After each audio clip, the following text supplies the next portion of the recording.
ఇవాళ మనము పిల్లలకు సంబంధించి 5 రకాల ఇంపార్టెంట్ ఫుడ్ గ్రూప్స్ ని మనం డైలీ డైట్ లో ఇంక్లూడ్ చేయాల్సిన 5 మెయిన్ ఫుడ్ గురించి మాట్లాడుకుందాం.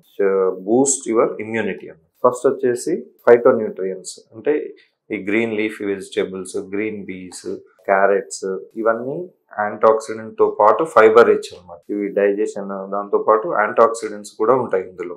దాని తర్వాత నెక్స్ట్ వచ్చేసి ప్రోబయాటిక్స్ అండ్ ప్రీబయాటిక్స్. ప్రోబయాటిక్స్ అంటే మంచి బ్యాక్టీరియా, మన బాడీలో డైజెషన్ కి మనకు హెల్ప్ చేసే మంచి బ్యాక్టీరియా. ప్రీబయాటిక్స్ అంటే ఆ బ్యాక్టీరియాకి అవసరమైన న్యూట్రియన్స్. ఇవి క్యాన్సర్ నుంచి అండ్ మన బాడీ ఇన్ఫ్లమేషన్ కి గురి కాకుండా ఇవి ప్రొటెక్ట్ చేస్తూ ఉంటాయి.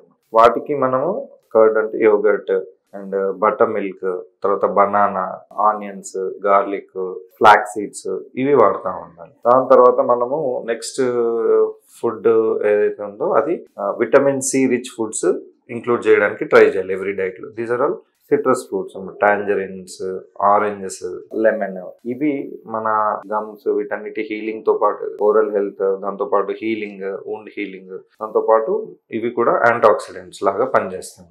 నాలుగోది వచ్చేసి ఒమేగా 3 ఫ్యాటీ యాసిడ్స్. ఇది దీని vitamin A and vitamin E rich ఉంటాయి ఇందులో. దాంతో పాటు ఇవి బ్రెయిన్ గ్రోత్ కూడా చాలా ఇంపార్టెంట్ అన్నమాట. ఇవి మోస్ట్లీ నట్స్ లో ఉంటాయండి. వాల్నట్స్ కానీ, బాదం అండ్ డ్రై ఫ్రూట్స్ అన్నిటిలో ఇవి ఇంక్లూడ్ ఉంటాయి. Try to include at least cup of dry fruits in their daily diet అని.